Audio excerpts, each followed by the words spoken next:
আল্লাহর নবী সাল্লাল্লাহু আলাইহি ওয়াসাল্লাম একদিন সাহাবাদেরকে নিয়ে একত্রিত বসে আছেন।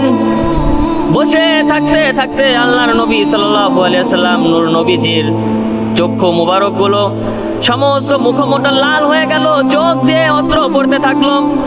সাহাবীরা অবাক হয়ে গেল, আমাদের সাথে বসে থাকতে থাকতে নবীজির কি হয়ে গেল?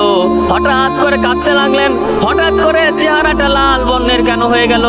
আরজ করলেন সাহাবীরা, এ আল্লাহর নবী, ইয়া রাসূলুল্লাহ, ইয়া হাবিবাল্লাহ, হঠাৎ করে আপনার কি হয়ে গেল? কি হয়ে গেল? এই তো আমাদের সাথে কথা বলছিলেন, হঠাৎ কেন আপনি কাঁদতে লাগলেন? আল্লাহর নবী সাল্লাল্লাহু আলাইহি ওয়াসাল্লাম বললেন, হে আমার সাহাবীরা, আজকে আমি জিবরিল আলাইহিস সালামকে দেখেছি। জিবরিল আলাইহিস সালাম আমাকে নিয়ে জাহান্নাম সফর করালেন। আমি যখন জাহান্নাম সফর করতেছিলাম, আমি সেই জাহান্নামের ওই শিকল, যখন ওই আযাবগুলো দেখলাম, এত আযাব, জাহান্নামের এক ফোঁটা আগুন যদি এই দুনিয়ার ভিতর পড়ে যায়, এই দুনিয়াতে কোথাও আর ফসল হবে না।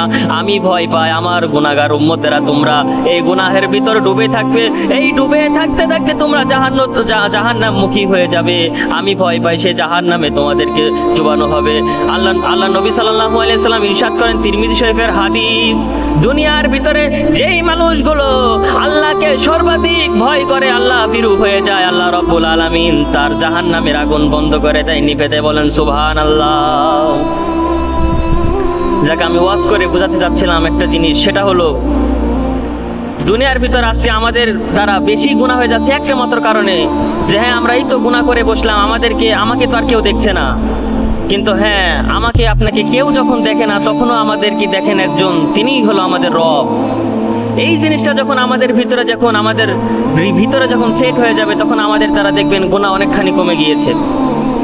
আমাদের দ্বারা গুনাহ সহজে হতে চাবে না। আমরা গুনাহ করি, আল্লাহকে ভুলে গিয়েছি, আল্লাহর তাকওয়া আমাদের ভিতর থেকে হারিয়ে গিয়েছে। কিন্তু আল্লাহ রাব্বুল আলামিন কুরআনুল কারীমের ভিতর বলেছেন, তোমাদের ভিতর সর্বাধিক আমার কাছে সম্মানিত ওই ব্যক্তি, যে ব্যক্তি দুনিয়ার ভিতর পরহেজগার এবং তাকওয়াবান।